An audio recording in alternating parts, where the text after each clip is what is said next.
Hey everyone, I'm Mine, and this is set number 71788, Lloyd's Ninja Street Bike from the LEGO Ninjago theme. This set contains 64 pieces, 2 minifigures, and retails for $9.99 in the US. So here is the main build of the set, of course, Lloyd's Ninja Street Bike. And now, of course, this is a 4+ set. Now, if you're not familiar with LEGO 4+, basically they're sets made for a much younger audience that use bigger, simpler pieces to help get younger kids into LEGO. And sometimes they can still be good for older fans, other times not as much. But in the case of this set, I think it's fairly solid. The 4+ bike is something they've done quite a few times before, and I don't believe Lloyd's ever gotten one, but I think in Ninjago Kai got a very similar one to this, and this is done very similarly to the others. It's cool to get the motorcycle body piece in green. I believe that's an all-new recolor for this set, and the wheels in the center are actually one part this time around. In the past, I believe they were 2 separate pieces, but obviously 2 wheels total makes more sense than 4, so it's cool to see them finally change that, and I do think the wheels look good here. On the top of the bike, there's a printed headlight piece because, of course, 4+ sets do not use stickers, so it's always cool to get no exclusive prints. You could probably use that for some interesting customs. And then you can see there is a seat for Lloyd to sit, but I'll remove him for right now so you can see it a little bit better. With him removed, yeah, you can see there's just 4 studs and handlebars. There's also some swords on the side of the bike, which look good, but you could also detach and use as accessories for Lloyd. And I like how the overall color scheme of this bike matches the core Lloyd suit. It uses the normal green, the dark green, and the lime green, so I think it fits him really well. Now, the one thing I don't like about this bike is a very minor thing, but if you have Lloyd sitting on it, actually driving the bike, you do need him to sit a little bit forward, because otherwise the back of his hood collides with this piece right here. It's not a super big deal, and it's barely noticeable,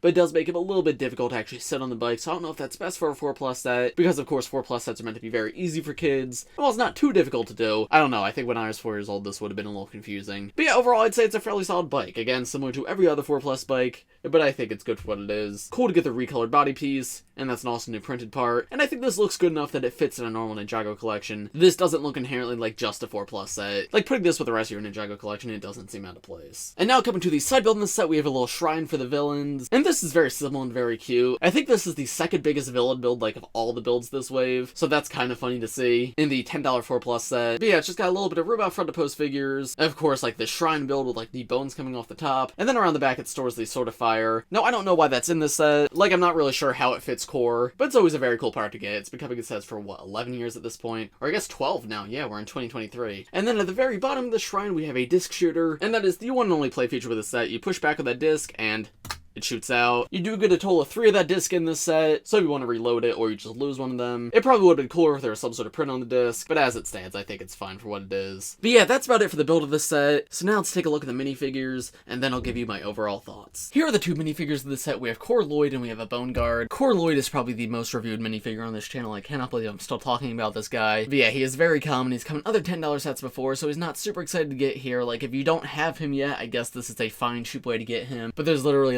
another $10 4+ set you can get him in, so he's far from exclusive or interesting. Exclusivity aside though, I think he's an alright figure. My biggest thing with Core Lloyd is I just feel like he has way too many colors going on. He's just got so many different shades of green, but I do like them incorporating the lime here. I think especially on the hood that looks super cool. But then the interesting figure here is the Bone Guard. He's one of the new skull villains for this wave, and I actually think he does look really nice. This torso print with the mummy wraps is my preferred of the 2 different torso prints that these guys have in this wave. All of the metallic armor printing looks really nice too, and I love the red chainmail over top of that green skeleton body. He of course comes with a red straw hat and a red katana as an accessory, and taking that straw hat off you can see his face print up a little bit closer, and I think that face print's honestly really good. Just a slight green tint to a skull face. I like the little lines around his eyes. Feels full of personality. I think these are really good for just generic villains. Turning these 2 around, there you can see the back torso prints. I really like the back torso print in the Bone Guard, and there's Lloyd's alternate face as well as his back torso print, and then around the front one more time, there's a look at Lloyd with his mask removed. So yeah, I think this is a fine figure selection. I do appreciate that this set does come with a bad guy, unlike the other $10 sets from this wave. However, Core Lloyd is a very, very, very common minifigure, so I would not say he's an exciting one to get here.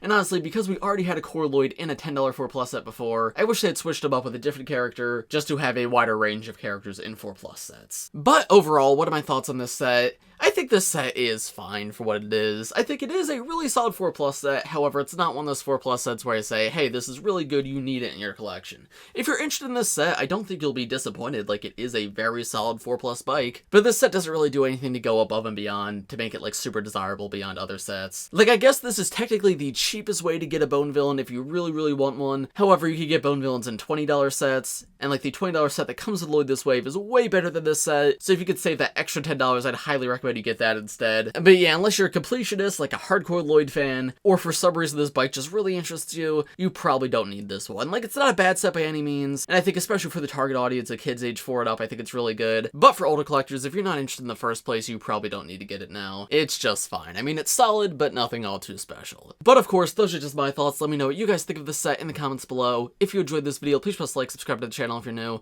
I do LEGO and Ninjago videos just like this one almost every day, so if you subscribe, be the first to see them. Thanks for watching, everybody, and I will see you all in the next one. Bye.